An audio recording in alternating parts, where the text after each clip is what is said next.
It's on. Am I good? All right, so you ready for the bite? I'm gonna Let's put the go camera get the right bite. here. Get the So bite. Jay-Z, where are we at? We're at Miyi's Cuban Cafe. Miyi Cubanita, Miyi La Cubanita.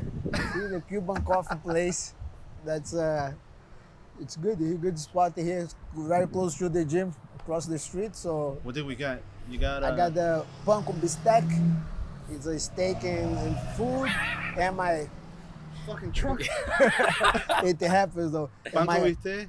Pan bistec, steak, and my colada. Go, tell us how it tastes. That's good. See, thick, good.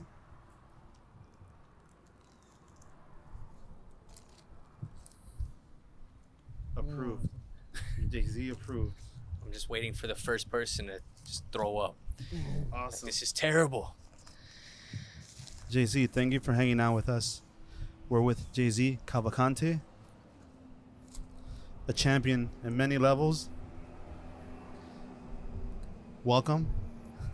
Thank you, my man. That was It wasn't okay. That wasn't okay. Got it. Yeah, But we're well, good, warming man. up. Thanks for coming. He's understating it. He's K1 champion, There we go. beast in strike force, jiu-jitsu beast. I mean, this guy's done everything. So check him out. Fight Sports Deerfield Beach. Again, thank you for being here with us. My pleasure, man. It's fun, man. I like this idea. To know food, coffee, and talk. Yeah, Sounds good. After training, it's we call the resenha. that's our There trick. we go. Yeah. Bribe you guys with food, and maybe you'll come talk to us. Maybe they want to hang out and we feed them. Okay, yes, who gonna deny that? It's good. Well, a few people. Yeah, got it. A few people until we get bigger. I mean, for the audience, we did face our first rejection, but it all worked out, and we're here with Jay-Z. We spoke a little bit beforehand, so we already discussed that we're not gonna have you repeat everything that you've been telling everyone. If you guys want to check him out on Chris Lytle's Lights Out podcast, he kind of tells you his whole career. But just give us a little rundown about like what interested you in MMA and kind of pushed you in that direction to begin.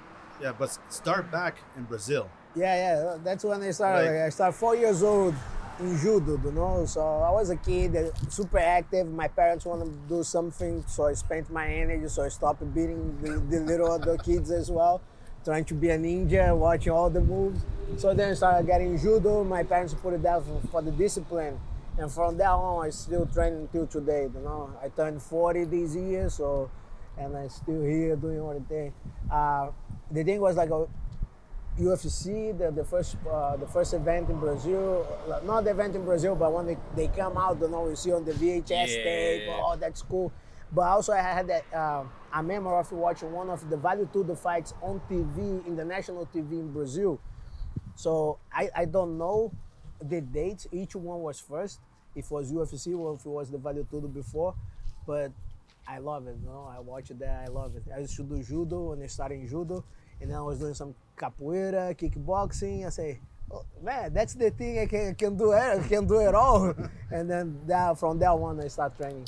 So you do have the interesting background, like you said, Vale Tudo. That's everyone came from Vale Tudo. Everyone's throwing down with no gloves, and that's kind of how a lot of people in Brazil came up. You did Luta Livre, which is, I guess, like kind of equivalent to catch wrestling. No, it's Luta Livre is like today with the rules of no gi. Basically, it's the no gi jiu-jitsu. Okay. Because they have all the submissions allowed, but it's like a catch wrestling, but it's not just the catch, It's influenced by catch wrestling in Brazil. Speaking of influence, back in Brazil, when you started getting into it, you remember who influenced you? Babalu, Renato Babalu Sobral, that was the guy, because I started looking for the gym that had Vale Tudo, I was saying, man, I want to do that. And close to my area, there was one spot, Equipe Sensei of Corval, and Renato Babalu was there. At the time, his nickname was Tank. No, Babalu. Okay. Later when he went to Marco Ruas, that they changed the nickname. But he was he was the biggest guy in my area, and then he was the first guy who went to the UFC that I knew, and he was there on my first training. So when you saw him, you were... oh man, that's if the guy that came from my same gym, from my neighborhood, he made it, why not? You know, so that gave him a confidence. So he was my kind of line. You know? Nice. That's I mean, that's a good guy to be influenced by. Like, for sure. he's another guy that he had a good amount of longevity. Yeah. I mean, he stayed around until that affliction stuff, right? Yeah, affliction after that. He owns a gym now, and Yo, everyone here's got a crazy muffler, man. he runs a gym in California. Yeah. The Iron Gym, the Babalu Iron Gym. So it's nice, it's big. So, in just cliffs noting your background, you had an awesome come up. You kind of interacted with Carlson Gracie a little bit, which, like, he's one of the most interesting figures in the history of MMA to me. Carlson Jr., that whole lineage is. Carlson, there is a book from Robert Drysdale. You guys should do, if you like. I was just telling him, I saw the book in your gym, and I want to read that book. Okay, yeah, I have some. We go back to that. I got you some. That book is amazing because it is a trilogy. It has like the first one, Open the Closed Guard, that traces back the history of the Jiu-Jitsu back in Japan and how it came to Brazil. Oh, that's awesome. Yeah, and then the second one, it's talking about the Carlson. You know, that's the era that Carlson is the most influential guy fighting that opened up Jiu-Jitsu for everyone. If we are here today doing this podcast, you know, talking about fighting the way it is because of Carlson. 100%. Yeah, you know, so, and then me coming from Luta Livre, I got invited by his best friend, Paquetá, who used to record all the fights, you know, even like a Luta Livre events. So he saw me competing. He said, man, you should come train at Carlson as well. You guys gonna be, me and Mike Olacon. He said, man, you guys gonna be a champion if you come there. And then I said, Of course. When? Well, now? Yeah. I was like 16, 17. I said, well, now, yeah, okay. Monday. Oh, cool. Sure, Monday I'm there. And at the time, we were the first guys doing Jiu-Jitsu and Luta Livre and represent both arts at the same time.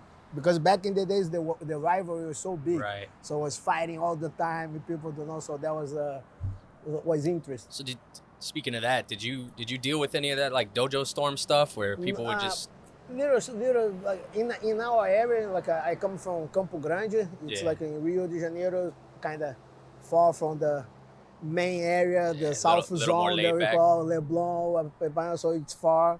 It's not laid back, it's pretty wild as well. But in our area, because it was wild, the gym we had, we were the wildest one, you know, so people don't mess with any of it because they knew we were real fighters. Yeah. You know, it was not just like the martial art or jiu-jitsu place that they don't really know what you do, you know. They'll get wrecked. They did. It's good I'm the generation below, the generation under that. I didn't have to go through all of that, but the generation before me, they had done that. Yeah, you kind of came up once it was like a little bit developed, but yeah, it was still being explored. I was there. It's still like I said, I was in the transition, you know. And my demeanor don't mess with me. I'm gonna fuck you up. But I'm always cool. I've always been respectful to everyone. I always try to go every place, you know, training every martial art. So I wasn't that guy oh no, just gonna do this. No, I try everything. That's how you develop it. You know? Yeah. If you had in your fights over in Japan or even in Brazil, did you ever have anyone that you had beef with, like real beef, or it was all just competitive? A fun one is Dida, André Dida. That was the finals on the second K1 Heroes. He was from Chute Boxe, and the guys from Chute Boxe has that kind of attitude, this, and they're all together. They don't talk to the other guys. The opponents are all enemies, you know. Yep. And I'm like, man, we're just fighting, you know. For me, it was we can be here, cool. Turn it up. We go to the match. Let's bang, you know. That was my. That's it. That was always been my mindset. So I see him and in the event. So he went to the finals, and then when they line up, they used to call on the stage, you know, they do big production. So me and him was on the side of the bracket, so he was side by side. And then he walked, And then I had to walk behind and stay on the side.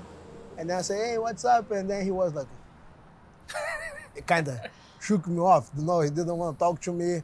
He was scared. No, I know, kind of cool, but I'm not like that. You know, I have a different mentality. I said, bro, all right. Fine, whatever. Okay, cool. You know, and then we fight, and then after the fight, and later on, we became friends. You know, even there, he was a couple years ago. Now he was here at the Fight Sport in Miami as well. He came to my gym. It was super cool. But it's just the mentality, you know, like a fighter mentality. The guys from Chute Boxe, they have to have that kind of anger, you know. That like for me was always I'm chill, I'm cool, talking. I feel like some people like fight with emotions. They need emotions to fight. That was Hammer House and Shootbox. that was like the best rivalry ever back in Pride. Yeah, BTT, and that's the thing, because when I was America Top Team, BTT America Top Team was the same, you know, like the same lineage, same everything. So the rivalry kind of carry on a little bit.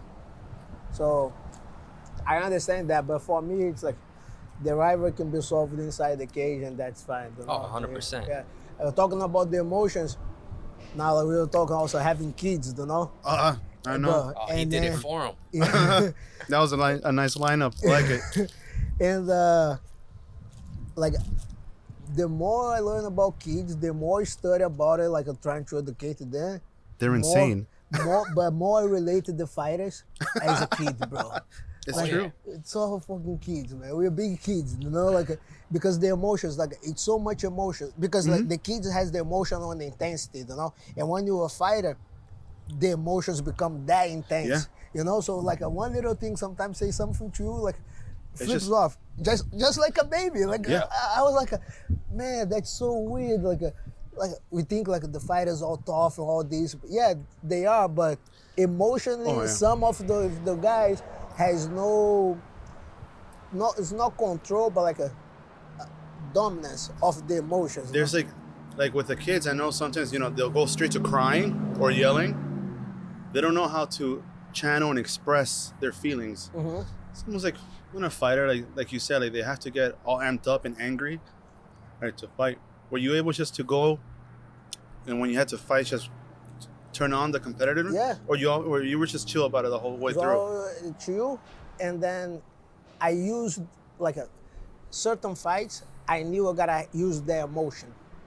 So I would, like, if like a corner, I have like a Danilo Indio, for example, he was one of the guys.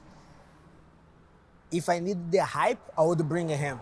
George Santiago is my guy. Like he was always my friend, like my best training partner. So. Who? George Santiago. Oh yeah. I thought you said St. Pierre for a minute. I'm like, hold up, what? Santiago. So we have the similar approach for everything. Yeah. Calm, chill, relax, put inside the cage, we go. So he was my guy. But sometimes, like, if I was too calm, and he's like calmer than me, you know, like I would go in the fight a little bit like. Damn, that's crazy, because as a fan, like I might be speaking for everyone or just for myself, but as a fan, like I don't think about like the corner man, except just for training. But you use him to hype you up. Yeah, and pump for you sure. up. Like I always look at the fight in many different ways. You know, like okay, how this is gonna affect me, because every little thing affects you. You know, so even the emotions. We're talking about the kids' emotion. Like we cannot shush the emotion. We cannot just like I say, oh, I'm not scared. Like, oh, I'm not anxious. Bullshit. You know, you're gonna get anxious. You're gonna get to the point. You're gonna think, oh man, I'm gonna get embarrassed. You know, oh, this might happen. Yeah, we're afraid of that. It's not scared. They scary like of the consequences that it may have. You know, the embarrassment. The scary part is not about scary of fighting. No, the scary of the embarrassment, how you're gonna feel. You know, injury, like not much. It might be the fear there, but it's not as much. We don't think as much. But that the idea to have like the coach to, okay, this guy can bring a little bit more energy, so brings a little bit more emotion for me, so I get a little bit extra. You know, it's like the crowd. The crowd, like some in place. I fought most of my fights I only fought once in Brazil, and I never fought in Rio. That it's my city, you know. Oh man. Yeah. So I always fought in enemy territory. You know, it's crazy. Besides when I fought here in Florida. So did you prefer? Speaking of that, did you like prefer the crowd in Japan or over here? For me, I use both. I just gonna channel the way it's gonna benefit me. You know. Okay. In Japan, it was so quiet. You know. Japan, like you could hear everything. Now it's changing a little bit, but in Japan it was so quiet that you could hear everything.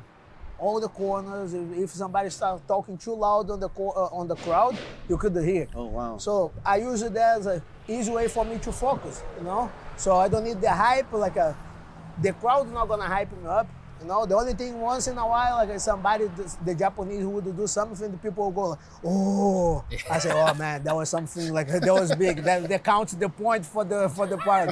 So if I did something, the people, oh, okay, that's yes, good. That's my point now. The judge might be seeing that I'm winning. So I kind of go use that in my favor, you know. Over there was so quiet. When I start moving to America, the crowd here is like so excited. They don't even know who you are, but go fuck, kill it. They're drinking beer. Just want to see someone get fucked up. Exactly. You know? They just want to see blood. They're like, fucking kill him. All right, so I use that in my favor. Okay, they want to get blood. They want to make the hype. Let's go. Let's get something, you know. So all the idea is always like using in your favor, you know, Absorbing use. Yeah, you know. So if I'm here, if I have the crowd in my favor, great. If I don't, I'm gonna say, okay, I'm gonna shut them off. I remember George Santiago when he fought in Russia, was me and him only. He was the co-main event of Fedor and Matt Linden. Yeah. And George Santiago was fighting Andrei Semenov. So the two biggest fighters, Bulldog. Man. We walking on the stage, walking to the fight. They stop us, send us back, and they said made us wait a little bit more because the president of Italy and the prime minister of Russia were coming in to watch those two last fights. And then I'm like, oh shit, thing is real. Like they made us walk back, like to wait. Wow. I said, okay, cool. George went. First round was doing well. At the end of the last minute, he got screwed, he got mounted. The ref almost stopped the fight. The round end. Come back, I was like, man, you're doing pretty good for 4 minutes. Just go back to that, you know what I mean? Okay. He knocked the guy out on the second round. Nice. And he started yelling. Yeah! Oh, bro. But everyone was so quiet. Everything was so quiet.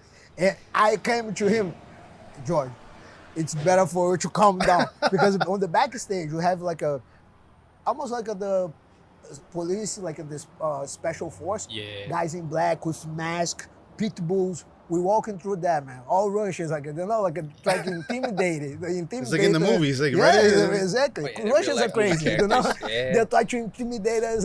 When they put inside there, and George started yelling, say, hey, I think it's the best idea for you to turn it down. Keep it in here. Yeah, okay, good. So those are stuff goes through the fighting as well with the emotion side that I was talking about. So most of the time we're like big kids, you know. How's your sandwich? Good? Yeah. Yeah, no, it's good. I had to change it up a little bit. We always saying everything's good, so. But it's really good. I love Cuban food, so. Kick it back a little bit just to touch on your roots a little more before we jump into the later stuff. Was there any other gyms? I know you said you were inspired by Babalu, and I know you you were good pretty quick, so you came to top team right away almost. Mm-hmm. Was there anywhere else you wanted to go? I know we talked to Tiago and he said Shootbox was on the table, for which him. He idolized those guys. I'm guessing kind of in the same way you felt about Babalu. But was there anywhere else you kind of felt maybe you wanted to train and maybe your game, maybe change the trajectory of your career? The place that I really admired before was the Team Quest. Oh, that's a good one. Oh, wow. Randy Who Couture, from Randy Couture, Couture, all those guys a wrestling background, really a tough, tough guys, you know. Oh. I like the approach, the fighting. The Anderson, if we go, is one of my favorites, you know. So hardcore, hard nose, you know. Yep. It's amazing. So I admire that. You just go there and fight, you know. That was a place that because the wrestling, the ground and pound, that was something that I approached. That was similar to my style as well. In Brazil, there was a Brazilian top team that went there as well, Carlson. But basically, that was the place that I want to be. I ended up being what I want to be, you know? Yeah. So well, let me just throw this out there. The fact that, like, your first fight was Joe Lozon, it tripped me out, man, because I felt like you've been around longer than that, you know? Like, it feels like because you've been a part of so much special stuff. The fact that, like, your first real pro fight was Joe Lozon, who I felt he came up on The Ultimate Fighter. Like, everyone knows who he is because of The Ultimate Fighter. Like, it tripped me out. But like I said, Chris Lido's podcast, check that out to learn more about all that stuff. But now you mentioned Team Quest, which is like wrestling based, and it's funny because your entry into Japan was fighting Masato in a kickboxing fight. Like, how did that happen? Why'd they contact you to just do kickboxing? Because they have the K1 Heroes Right. and the K1 Max. The K1 Max was the kickboxing part. And you K1 did that Heroes, first though, right? You did no. Oh, you I did Heroes first? Yeah, I did the Heroes okay. first. So See, I that's mixed it how up. So that's how it happened. I did the K1 Heroes and then I became the champion. And then after that, they kind of tried to put champion versus champion, you know? And like they were tricky, man. Yeah. Like after the Yep. Japan, like you have to understand how they work and how things goes, you know? I remember I won the tournament and then went to the press conference and then all the guys are there, you know, excited just with the belt, like, and the guy asked him, little questions from the fight itself. I said, yeah, but like, how was the fight? You good? Oh, how you feeling? Nice. Okay, do you watch K1 Max? I say, Oh, they set you up. It was an ambush. I say, yeah, I do. I was a like thing, kickboxing. I say, oh, so who are your favorite fighters? And then at the time, I went to train at Mike's gym in Gym Alkmaar in Holland. Right. So Badahari, Melvin Manhoef, Gago Drago, those guys are my guys. Man, you know? Badahari was around that long too? Yeah. Dang, man. 2005, 2006, that's when I met him. And then I say, yeah. And then the guys, oh, about the Japanese guys. I say, bro, like they only have like a few, you know, like the big names. So Masato, definitely, because he's the best. He's one of the best ever. I say, oh yeah, I like Masato. Musashi was a heavyweight. Write that down. And then like, would you fight Masato? Like, Were you the first sacrificial lamb? Because I know Kid Yamamoto, I think Kawajiri, they all fought him too, right? Kid was the first. Wow. Kid was the first, I was the second. And then they throw Kawajiri, but that was after, like a while. But Japan, they always do the crazy stuff. Oh, it was awesome. I tell him all the time, I'm like, dude, we got to put you on like a history course of all the crazy stuff that happened in Japan. Because that was just, to me, that was such an awesome time, man. Did you get any offers for like Pride? Man, Pride was a funny story because I fought in Cage Rage in England.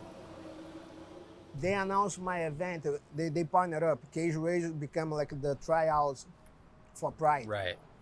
So I didn't know fought, that. Yeah. So that back in 2005.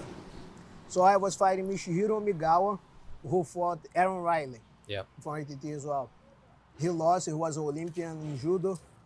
So they announced my fight with Michihiro Migawa at Cage Rage as a trial. Whoever wins there would go fight in Pride.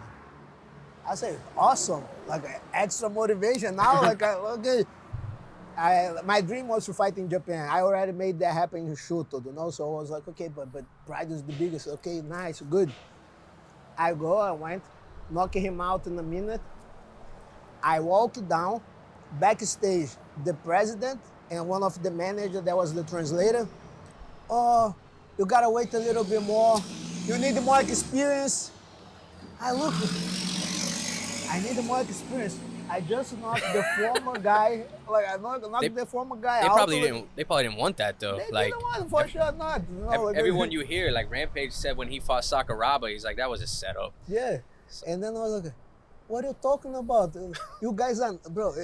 What like a true north? They announced it like on TV. They put everything as soon as I walked down. They didn't even wait.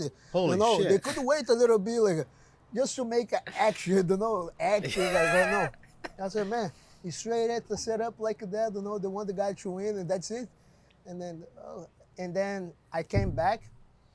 I think was Marcos Aurelio had beat Takanori Gomi, which was a big That's fighter. huge. Yeah, huge.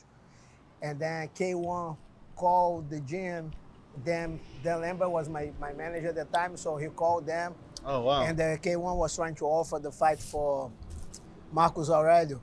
And they said, oh, Marcos is in a contract with Pride, but we have this kid that's like his training partner, So they pushed me in. So 2 weeks later, 3 weeks later, I went back to K1 and then made my dream come true, be fighting being a big event.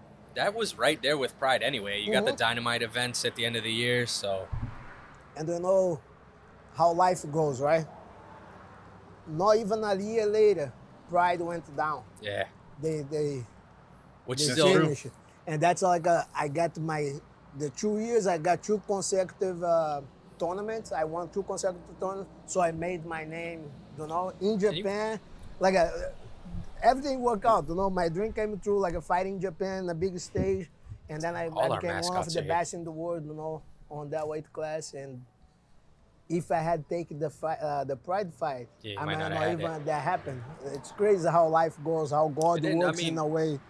You got to be in Dream, which was kind of like the second Pride. Yeah, was the same. Like they put it together, Pride and the K1. And they would probably had it out for you in that too, because you beat all their stars already.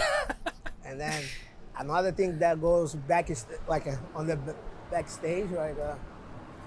That people don't know. I won the tournament. I think it was October. They announced my fight with Aoki for December for the New Year's Eve, and they announced it, but they didn't ask me.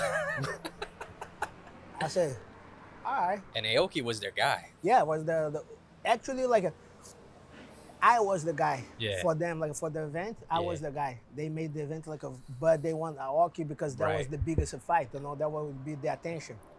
So they put me in. They announced the fight. I said, man, I can't. I'm in Brazil now.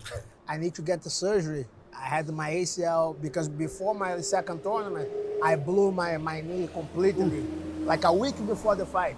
And then I fought and I won. And then after I went to Brazil, and the doctor said, man, you got to get surgery.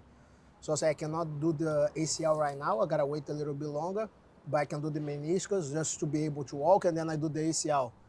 And that was before the end of the year. And they announced my fight. I said, bro, I'm not fighting. I just had surgery. What are you guys talking about, So they flew me into Japan to do the promotion. Not for the New Year's, but for the Dream. Because the New Year's Eve was Dynamite. Yeah. So the Dream was the Dream 1 would be the next year. I say, I gotta check it out. I might not be able to do it. I don't know. So they flew me in. When I got there for the promotion, they start Aoki is scared. Oh, you should do this. Oh, you sure don't want to take the fight? Oh, I give you a bonus. I was gonna ask you about that. Do they start to persuade you? Yeah. Do they hey, we'll give you this? Do you have any negotiation? Or they're here, please take it. Hey, we got the bonus for you. I say, what are you talking about? Bro, I can't fight. No, okay. I had the surgery. I can't do this. It can be career ending for me if I do that.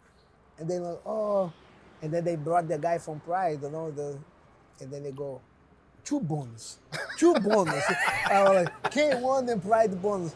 I was bro, and I flip out. I get out. Really? Yeah, because because they're just seeing it as a money grab instead of you. Yeah, but also you start what they talking about? How much it is? You start questioning yourself. Oh, should I take it? I can't do it. I'm curious. Did you find you don't remember how much it was? No, they didn't. I didn't want to hear. I didn't want to hear. Right. I didn't want to be giving. If I start giving in to okay, I got this. No, how much you talk? Oh, they say 100K or 2K, and they start pushing they're gonna find a price that they can make it.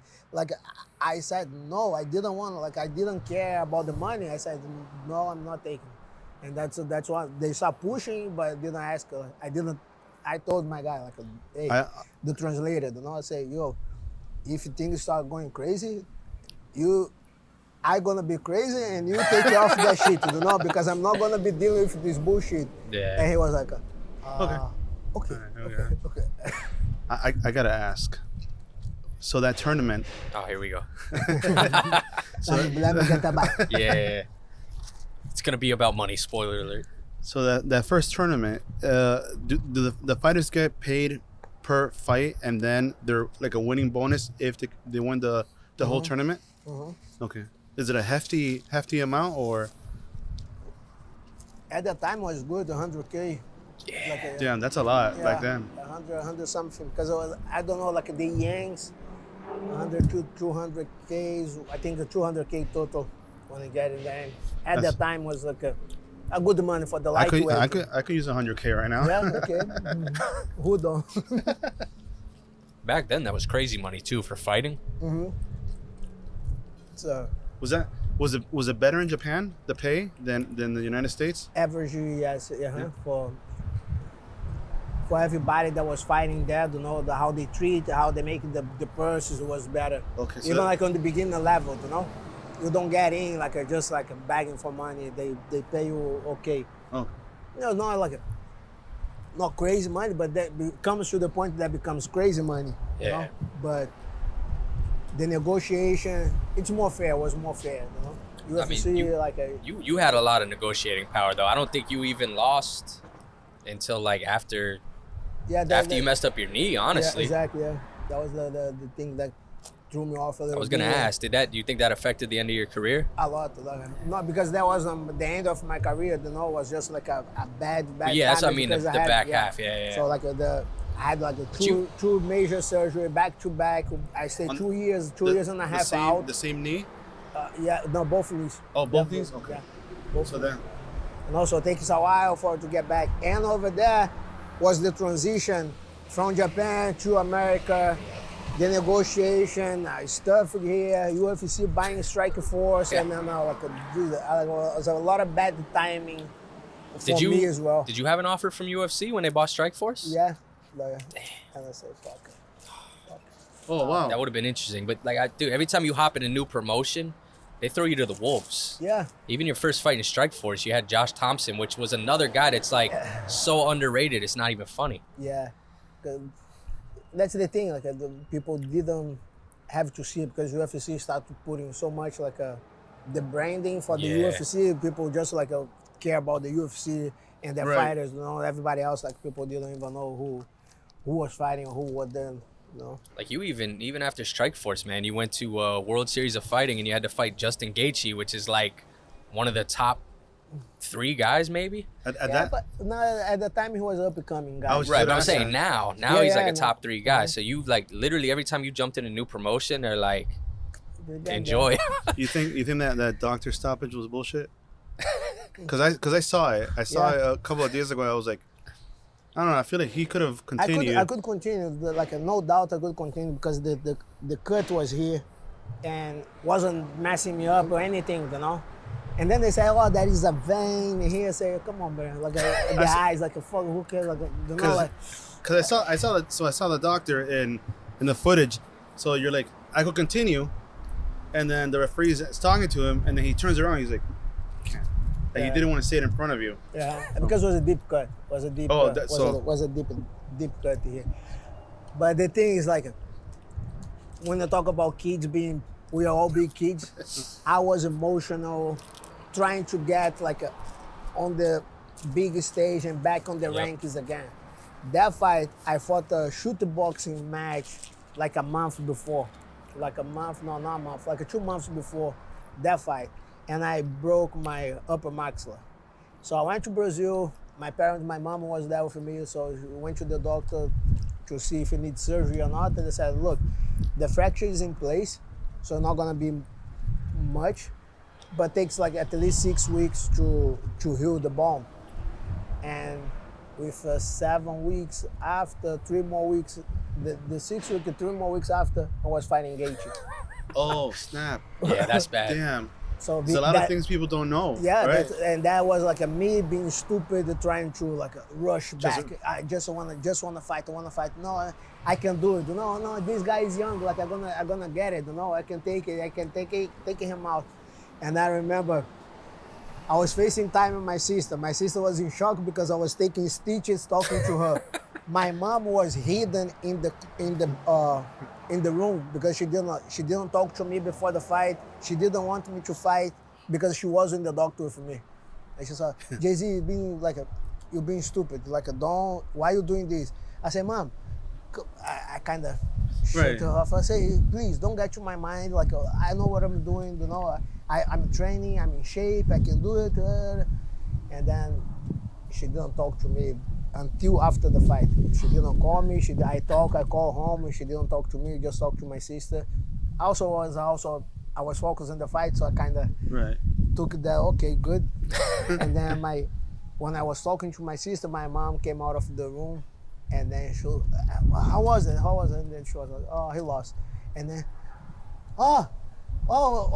it's on the forehead. Oh, thanks God. Oh, what a blessing.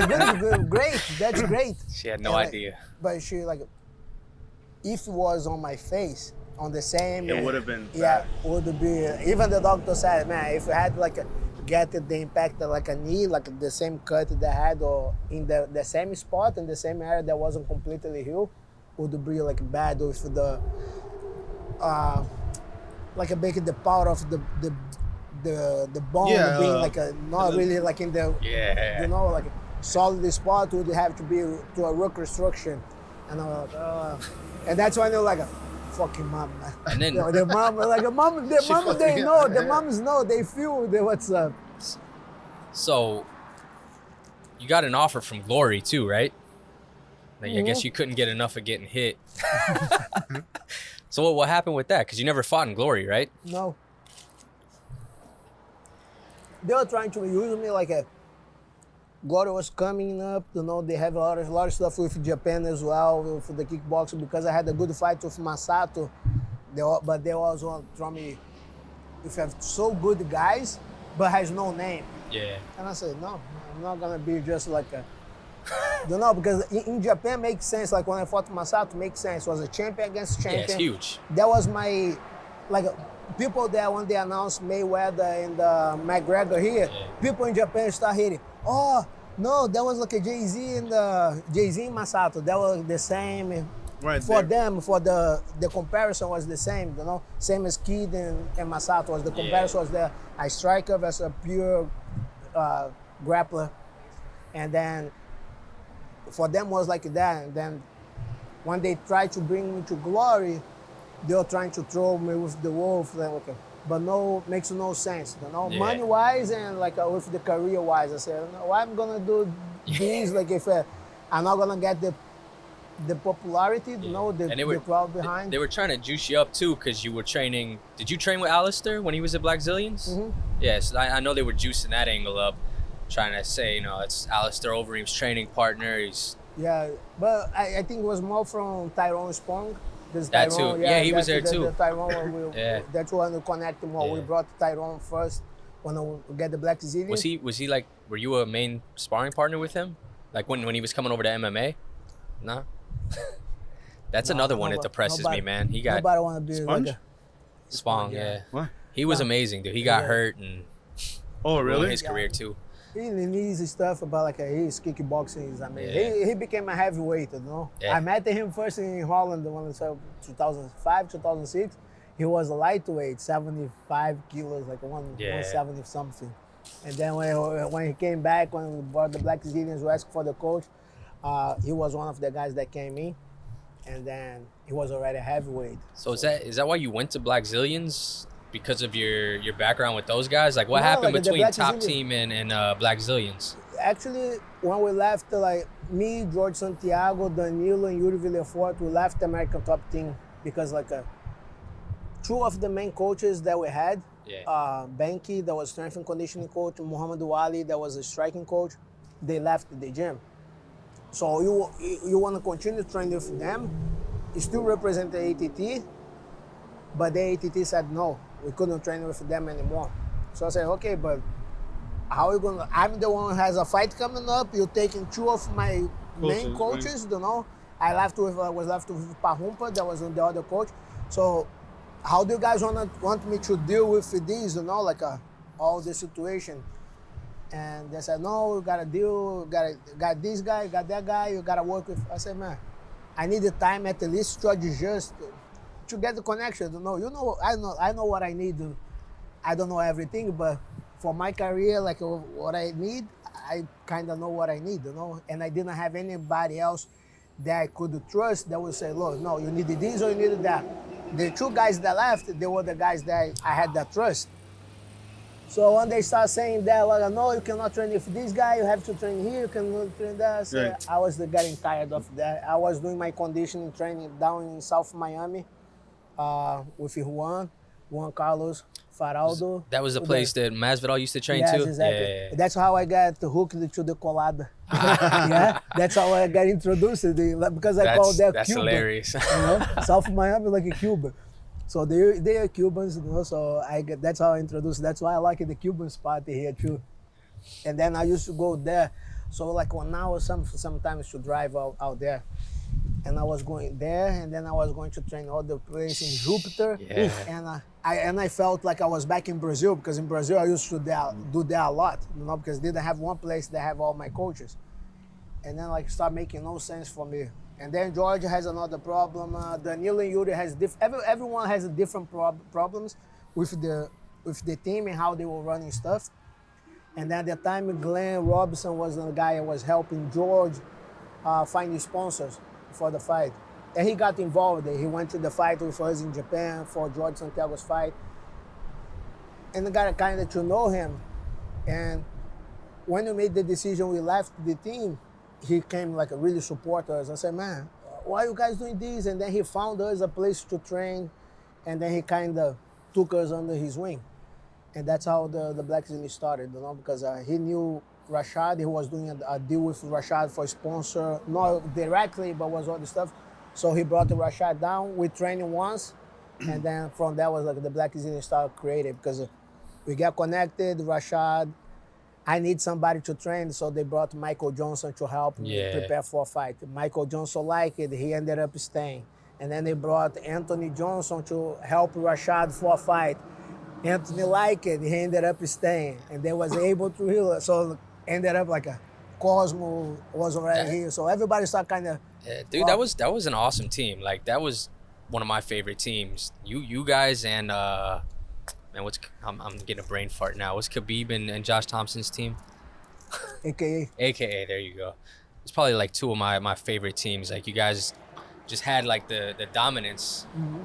But then after that all kind of dissipated and everyone moved on, how'd you end up with Fight Sports? So on that time, my career was on and off. You know, I hit a bunch of injuries. You know, like here, hands, face, knees, and then I start helping more, like coaching the younger guys at the Blackzilians. You know, they have the team, but I scout out some of the guys just to train the amateur team.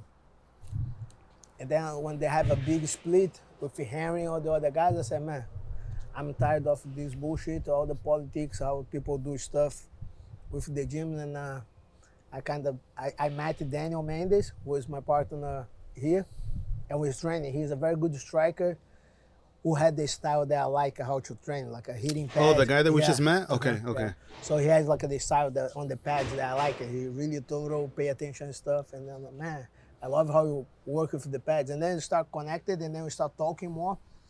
All the approach that he has for striking, I had in grappling, like mindset. Yeah, you know? that's perfect. And, and then we call it the hybrid. You know, we're hybrid because of the methodology that we use, applying in both areas. Yeah. And that's like I say, man, when they split, he was already teaching some of the place, and say, man,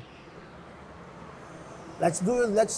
Let's put it together. Let's link up and put it together. Yeah. And I was already going to train down in Miami with a Cyborg, and like for MMA. Once a week I used to go there just to keep my grappling sharp, because like at the Blackzilians, after a while the guys didn't do much grappling. They didn't have like a specific grappling training. You know? Yeah, They had a lot the of MMA, but strikers. was a lot of strikers. Yeah. They also just focused on the striking. And I said, no, I know my background, and I know when the fight goes hard, this is something that we need. So we gotta keep that sharp. Hey, Jay-Z, when you were in the Blackzilians, did anyone ever confuse you for Vitor Belfort? Yeah, that is so. Do you think so too? Like when you look at it, But you didn't have the hair back then, right? yeah, no, You were all all the head shaved. shaved. Like in certain angles, I'll catch it. Like it's brothers. funny. It could be brothers. Yeah, people say that. Yeah, I mean, now I can definitely see it now that you grew the hair out. But yeah. Oh, that's right. Because he also did. before I was shaving. Yeah, I was all shaving. I met Vitor twice, and the last time I met him, I was in the Miami arena watching a basketball game, and the first time I saw him was from a distance, and I was telling my girlfriend at the time, I go, I think I saw him in the bathroom. Well, you know, I go, I gotta say hi to him, and then she's like, I think that's a bad idea. He's coming out of the bathroom. I go, you don't understand. So as he walks out, I'm just waiting there for him, and I'm just starstruck. So I go shake his hand. He's like, I just peed. I grabbed my cock. And I was like, sorry. That's okay. It's good. And he gave me the fist bump. He gave me the fist bump, and Like, I was no, like, that's why I caught you coming out of the bathroom. it was so embarrassing. I was trying to get some of the. I heard you're on the TRT right now. Let me get some. But he was thank God he was cool about it. Yeah, nice, man. He was like, I was holding my dick. I go, It's funny. I got confused. 2 times that was funny. Like one time was Paulo Filho. Yeah, From it's WC, another good one. You know, it's because we were short and stock. And like when I was off the fighting, I used to get too big, you know. So I was in the party like on the beach. It was a concert in the beach. Yeah. And none of the guys go, hey, what's up, man? Then I look at, hey, what's up? But I was like kind of shy, you know, like not shy, but I didn't know the guy. But the guy was acting. And then he started talking. Yeah, then he I'll realized. go along with it. And I was like, oh, Jay-Z, right? I said, oh no, I thought it was Paulão. Like I said, oh, my bad. Man. It was another fighter, you know. We were there, say, hey man, cool man, no problem. And then we laughed. And the funniest one was like, I was in UFC. I was cornering somebody. I don't remember who was it. And there was a true Japanese reporter walking by and said, oh, Cavalcante. I say, hey, you know, like they're from Japan, like probably they know the history. And say, hey, how are you? And they say, oh, can I make you some questions? You know, can do an interview? I say, yeah, for sure. So you were fighting, like, how do you think about the fight? I say, no, I'm not fighting. Like, I'm just supporting. And then he started like, funny. So they got your name right, but they mixed you up And still. then they go like, oh, okay. But tell me, how is the weight? I say, yeah, I'm off weight. Like, I don't need the, funny. I said, bro. I say, and they say, oh, you are Rafael Cavalcante. Feijão, Rafael Cavalcante. I say, no, like we have the same last name. We kind of look alike, you know. He came from the no. I'm Jay-Z. When I said that was Jay-Z, oh, you funny. And I said, no, I'm serious. Like, I'm Jay-Z. Like I'm not fighting tomorrow. You know, I'm just here like for the convention. I'm cornering somebody. And the guy went back and he taking the notes and he. That's it. So they got the interview. And then he started, and I walk away. And I said, no, man, this guy's crazy. Like, it was funny because he didn't believe I was like a Jay-Z because of my weight, you know, because I was like a little big, and he didn't believe that. He thought I was going to fight. I said, no. And it's a big difference, you know, because Rafael is taller than me. It's light heavyweight at the time. I was like, I don't even know how you guys can get confused. Yeah. Like when you We said the look last alike, name, I'm like, that's a real coincidence. Yeah. And also George Santiago. Yeah. George, like we resemble sometimes. A lot of times in Japan, people, oh, Jay-Z or George, like they confuse all the time. And sometimes like because in Japan they don't speak as good English, so sometimes it's hard to, you guys talk slow and listen, you know. And we're both like, okay. And they're like, hey, Jay-Z. And he's talking to George. Hey, Jay-Z. Okay. I have. So I'll let you take a bite, hand. It was a big sandwich. It's a big sandwich. What do you mean was? We're gonna do a switch. Oh, we can swap if you want. So, I want to try the medianoche. That's not the medianoche. What did you get? Oh, the pork. The pork. Yeah. The pork. But we'll go with that. So what was your... I know you're a man of many belts. What was your favorite belt that you won and the story behind it? My first one, K1 Heroes, the tournament, because it was 4 fights to win the belt. 2 like separate, and then the finals were 2 fights on the same night. Oh, geez. So Yeah. that one night you're fighting, Twice. how much rest period do you have in between? Almost an hour, depends on the... What? Yeah, depends on how fast was the fight. That's brutal. Yeah. And that's the top guys too, because you already got through the open round and the quarterfinals, so you're fighting the best. So back to back. is your game plan when it comes to when those tournaments, was it like try to submit the guy as fast as you can or try to knock him out or whatever? Whatever. Like my mindset was always like even if you have like a 3 rounds fight, 5 rounds fight, I'm gonna fight one fight at a time. I mean, first round it's one fight, second round is another fight. You know what I mean? Like, Gotcha. So Okay. I don't like to go like. I know some of the guys, even Aldo used that, win 3 rounds and give up the last 2, or okay, give up the first round, make the guy tired, and then you catch up. As I didn't. I'm scared to leave that to the judges. Yeah, I'm not even a exactly. fighter. Like, But that's my idea was like, I want to go there. I don't get paid by the time. I get paid by the fight. Yeah. So if I go there as quick as possible and I get the victory, great. If not, boom, I win the first round, I win the second round, I win the third round, I'm a winner. So that was always my mindset. So coming to the tournament was the same approach. I never really want to go like, I have to finish fast, because there's the pressure. When you put the pressure on that, if it don't happen, you start like second guessing what's going on, what's happening. So all my idea was always like, okay, go and fight, whatever it is. But luckily, the 2 events, I finished the first fight very quick. So on the finals on the tournament that I sold in 2006, I finished a submit Hani Yahya, which was like the best grappler on the tournament. Was that the guy with the colorful? No, right? No, that was That's Shinya. Yeah, I mentioned. Yeah. no, Shinyo Hani- was. Ronnie's Brazilian. Yeah, he was like the ADCC champion the year after. So people were like guessing how the fight was going. Don't know if I'm going to keep the fight stand by finishing him with the guillotine, and then was fast. So it was like less than a minute. So I was like, oh man, it's good. I'm fresh for the last round. Was that the same one where you did the flying knee on, what was it, Takaya? Yeah, Takaya. Yeah, dude, that's crazy. That was the quarterfinals. Takai was the quarterfinals, and that was the main thing. Also, after when people watch the whole event, they say, Jay-Z, I didn't pay attention, but you like in the first tournament, you beat everyone in their best strength. Yeah. Hidetaka Moma was the first guy on the round.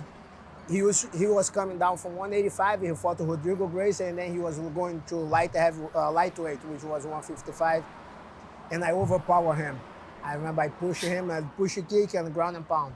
So everybody, oh man, this is strong. And that they didn't expect that because he was coming from a higher weight, 2 weight class above. The second round was Takaya, who was the best striker, and I knocked him out. Hanya was the grappler, and I submitted him. And then in the finals was Kaoru Uno, which was one of my idols, growing up. And I beat him with like a strategy. Not a strategy, but with the experience, because I broke my hand on that first round. Oh shit. Yeah. Okay. So that's why the belt for me has carry a lot of emotions, It has a lot of stuff that happened to get there and to win the tournament, especially against Uno, which was a big name for me. Yeah, dude, I'd almost say it's a blessing you were there instead of pride, just because like that run is that's insanity, man. Like that, if you just retired after that, you're already cemented in like the Hall of Fame forever. Yeah, that's unfortunately it was so long ago, people the event didn't follow through, so people kind of forget a little bit of the history. Same thing with the Sengoku, No, it was another event. That Yeah. Masvidal Did you do fought. Sengoku? No. Nah, that was all George, right? Yeah, Yeah. both George. Yeah. Santiago and Masvidal. Yeah. They both did that. Weren't you supposed to fight Masvidal, or that was in the talks, right? Yeah, but this was... Or that was just rumors, or No. it was supposed to happen. I was supposed to fight Masvidal when I moved to America. It was 2003 or 2004. I just came. I was a fresh blood here. I came move to America top team. Masvidal was on the FFA Academy. He wasn't even part of the... I keep yeah. forgetting he was there, man. Like, Yeah. I don't know how you feel about him, but they were like the first, the Avalon brothers. They were like the first guys that were real sketchy. Yeah, like I don't know much of them, but I remember like they offered the fight, but the event was going to be here at the Coral Springs. Yeah. AFC, Absolute Fighting Yeah. Championship, so old school in Florida. What happened was like they didn't want to put, because the FFA was a big name on the area, so they didn't want to create the rivalry like too early because the event was growing, you know. So Yeah. if they create the rivalry, it would be bad. The toughness, and then it would be hard to match up. So they always prefer to get the Floridians fighting people from the outside. Yeah, that makes sense. Oh, wow. But yeah, but Masvidal was supposed to fight somebody. The fight dropped. They need a replacement, and I said, man, put me in. I was 3 months here training, and I was begging. I just want to fight, you know. And I was like, come on, I want to fight. And the guy, Marcelo Silveira, one of the guys that was the main guy, he said, you sure you want to fight? I said, bro, come on now. And he was like, oh, and this guy. And that's how I start getting the trust from the team. Yeah. You know, Liborios, the Silveira brothers, the people start looking to me like, oh, this guy have it, you know? Because it was like a last week, like a 2 weeks notice or a week notice. And I said, no, I fight, let's go, I want to fight. And that was the talk. But then we became very good friends, training partners, you know. And we did the Miami Hustle. I don't know if you guys watched it. I did watch that, dude. Like, that was back in the Sure Dog days, man. You don't know. I'm learning now. Nah, I forgot the dude's name, man. He used to be on the Sure Dog forums, but he was making. Genghis Khan. Genghis Khan. It was you, Masvidal, and who was the little Cuban guy?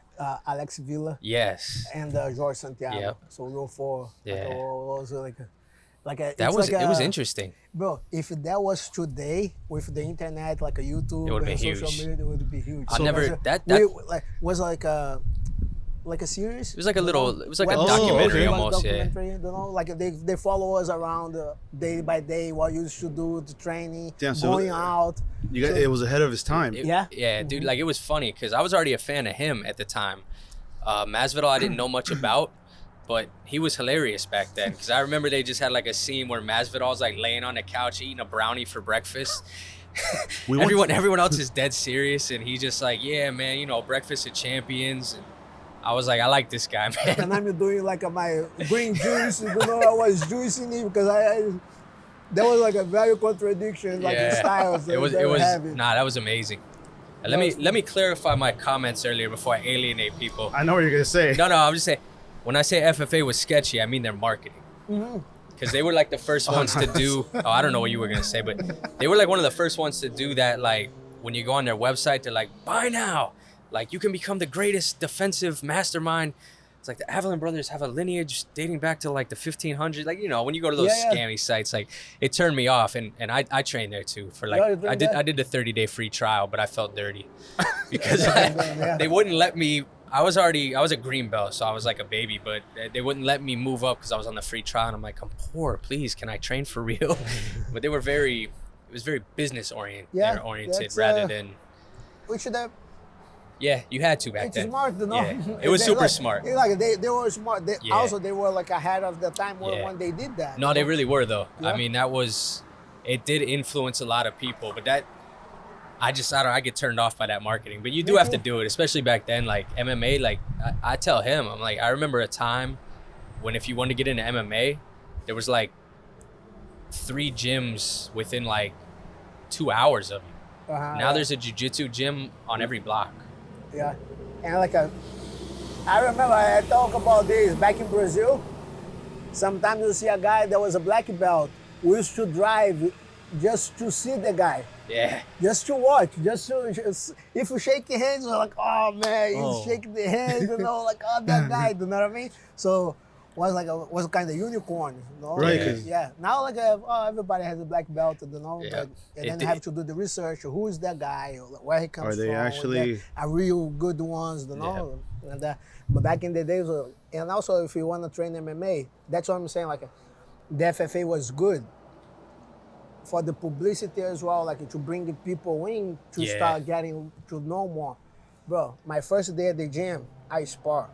My first day at the gym. I was 14 years old. You trained at FFA 13. Too? No. Oh. But I'm saying back in Brazil. Oh, yeah. I skipped school. The last like a 2. So you didn't know anything yet? I did like judo and I did a little bit of kickboxing, you know? And then I walked in, that was my coach, and Babalu was with the singlet. The wrestling singlet shoes. He was kicking the heavy bag, you know. That's like, wild. His wrestling singlet. I was like, man, that's crazy, you know. And, that guy is the MMA fighter, Vale Tudo back in the day. And I walk in, the coach asked me, okay, what do you want? I was dressed like the school uniform that I had was a traditional uniform, like exactly, you know, and I used to hate it. Shoes, like a shirt tucked in. I was already pulled it off because I was out of the school. Cool. Yeah, and then like, okay, you want to train? Yes. You trained before? I said, yeah, I did. You know, what did you do? Judo. Oh, so you're like a. So like a sissy, you did judo, so like so sissy, because judo in Brazil was a more traditional, like just the discipline. The guys didn't go fight or fight too. They didn't want to do that. They were too cool for that. They didn't need. I say anything else? Oh, I did the striking with this guy. Oh, please don't tell me with that. Like a sketchy guy from the area, you know. And I was like, oh, damn it, man. Like it's getting worse, you know. Okay, come on, man. And then I came, I trained, I did the warm up. Technique. They look at me. Do you have mouthpiece? I say yes. Okay, cool. They look around. Oh, that guy was a kind of guy kind of my side. All right, go. Just like that. First day, first training. And you knocked him out, right? No, it wasn't. But I was competitive. Yeah. I was competitive, like for not knowing like the grappling, the submissions, but having just the idea from grappling judo was good. And then that's the comment that also stick to my mind today because Babalu said, hey, Corval, the kid is tough, huh? He has a funny voice, so like, hey, Corval, the kid is tough, huh? Like, but that had to feel good because that was your guy. Yeah, that was the guy, the first guy, the name, you know, he saw me there, and that motivated me a lot. Like, oh man, that's what I want to do. And then seeing him going to the national circuit, winning, and then going to the UFC, you know, fighting for the title twice with Chuck Liddell. That was like, oh man, if that guy did it, he came from the same place. I was there, like, you know. I could do it too. Yeah, right? I can do it too. That gives you.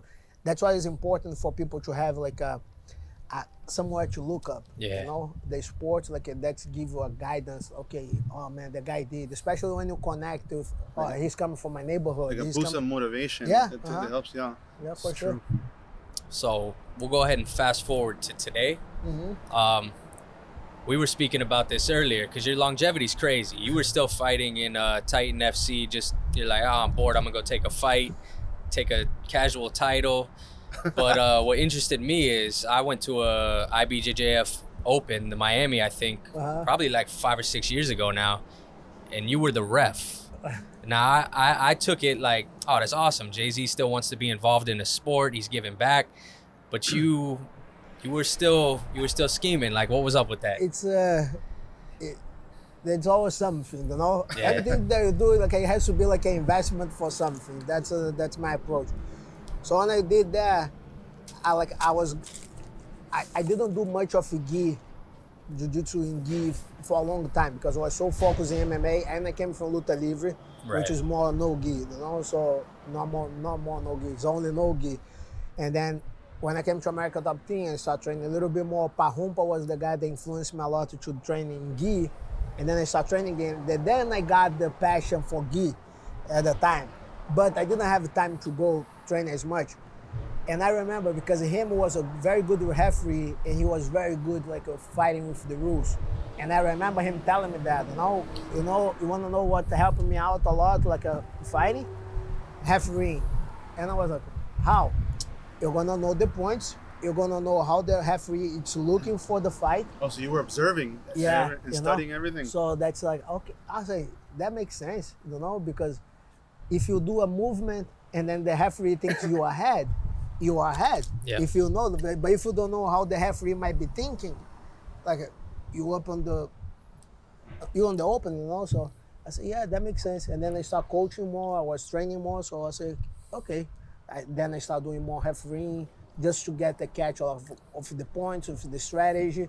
Not just for me, but for my students as well. So that was my go-to when I start refereeing. Yeah. So get all the insights from the fighting, get inside, outside. And now I'm coaching more. Now I'm more the coach than a fighter.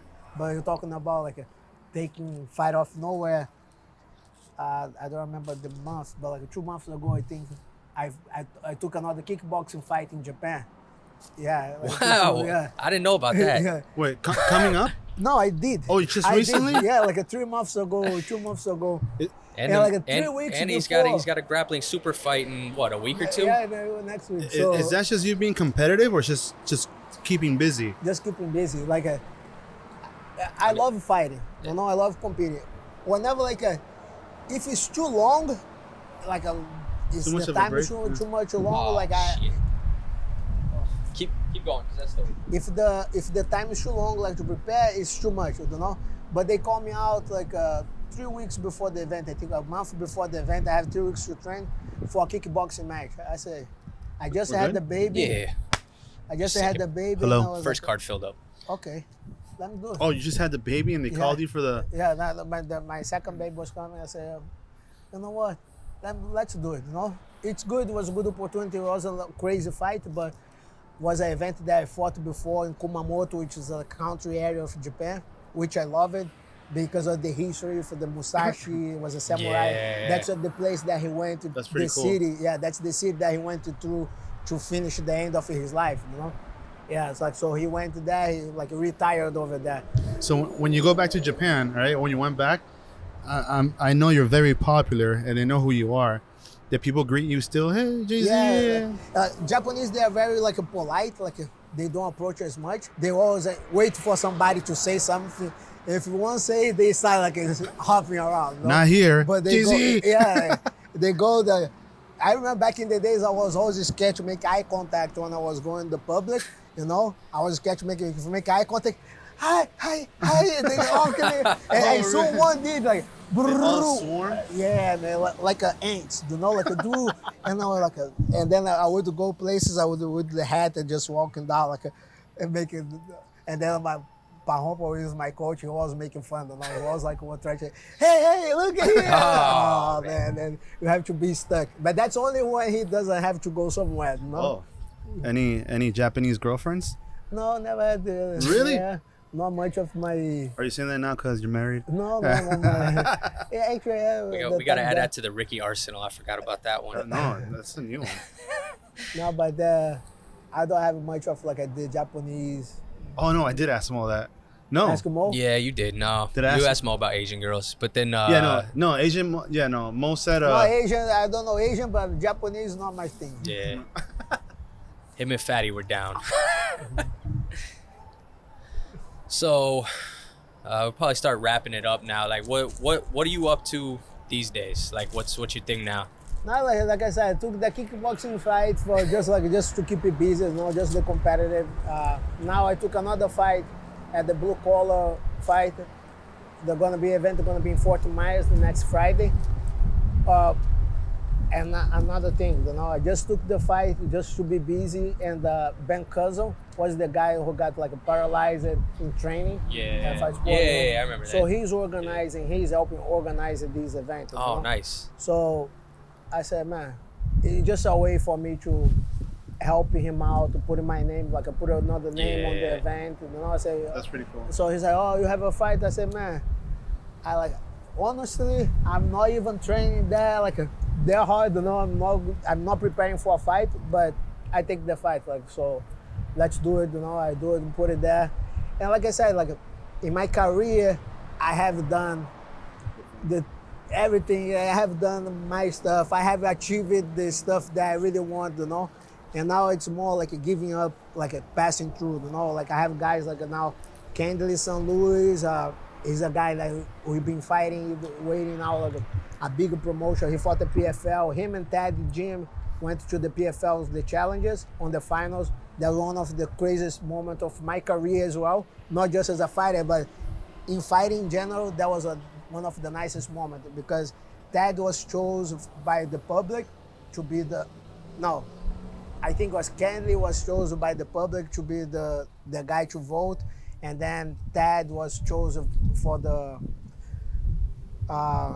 guests, like the guests that have Wiz Khalifa, they have to vote, Tyrone Woodley and somebody else. So they asked for Ted. So both, man, like the finals and awesome. semifinals was like both of our guys, That's guys cool. there, So Daniel I was in the backstage, bro.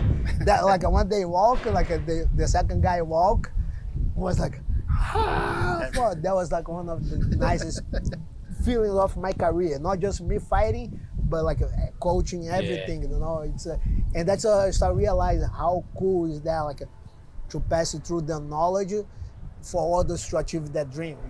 Because I have achieved my dreams, and now like giving for them, passing through them, it's nice. Yeah. So also like that's the idea. Like I'm going to compete. It's just another competition, so I'm having fun, I'm enjoying it, even though I'm not preparing as I could, as I should, but I have years of experience, I have years of preparation, and I'm still active now, I never really took a break, I never really retired, so I think it might be fun, but I just think I'm just gonna retire when I cannot really do it no more, like it's just the way it is. It's part of my life for so long.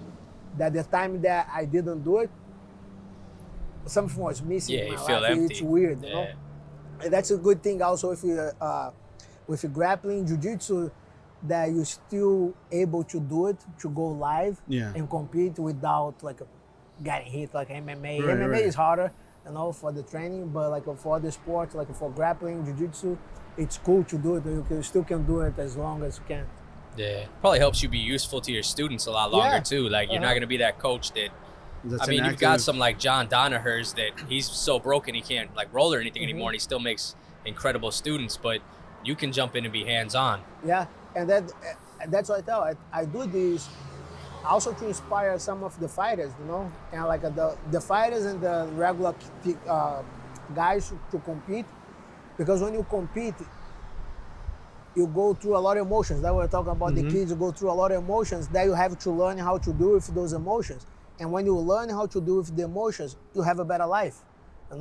That's the major thing I took from fighting is that learning how to deal with the emotions. It's not blocking emotions, not controlling emotions, because I cannot control if I'm gonna be happy or sad. But if I'm sad and I have a control, I have an understanding of that feeling, I can guide towards, okay, that's what I don't like this, I don't want to feel like this, but that's the time I am in right now. Great, cool. So how can I shift towards what I want, how I feel, So you Like shift it towards the joy. Like embrace it and move on. Exactly. And like if you do that with your kids, if you try to go fight with the kids with the emotion, guess what? Most of the time we lose. I was just gonna say that. I lose all the time. Yeah. I lose all the time. So you have to know how to go around with that. He makes fun of me all the time. He's like, when your son's older, he's gonna choke you out. He's got some good stories. My son, I believe if he wanna train, he will train for sure, But I don't know if he's gonna be a fighter. But he's a beast already, Crazy.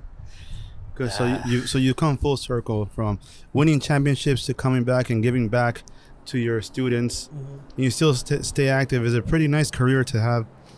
I know. Thank you for sharing it with me. And Dan was telling me all about you, because he's been on this long before I see the questions and stuff that I had very good. You saw the diversity in the questions.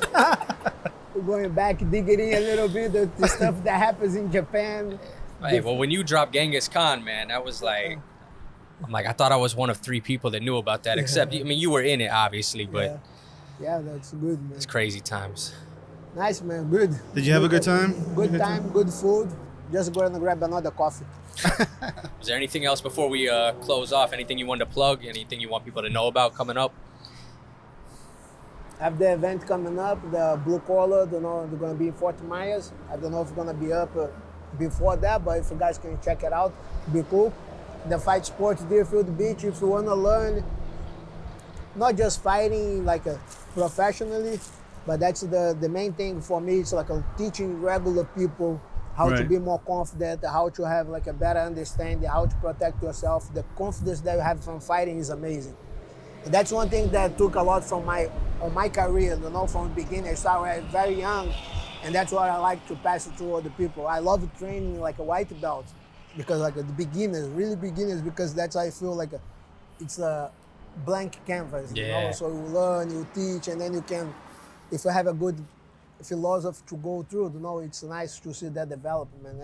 I see guys like, I had one student that couldn't do a break fall, a rollback, The first day she did it, bro, the whole gym was that's a good atmosphere. That's awesome. So that's what I like it about the sport, and that's why I'm giving more, giving back to the people. So everybody who want to come and train and check it out, Fight Sports Deerfield Beach, just stop by. Okay? Very nice place. Very nice place. Thanks for coming and eating with us. I know we kept you from eating a lot, but thank you for your time, man. We really appreciate you. My pleasure, man. Us, velho.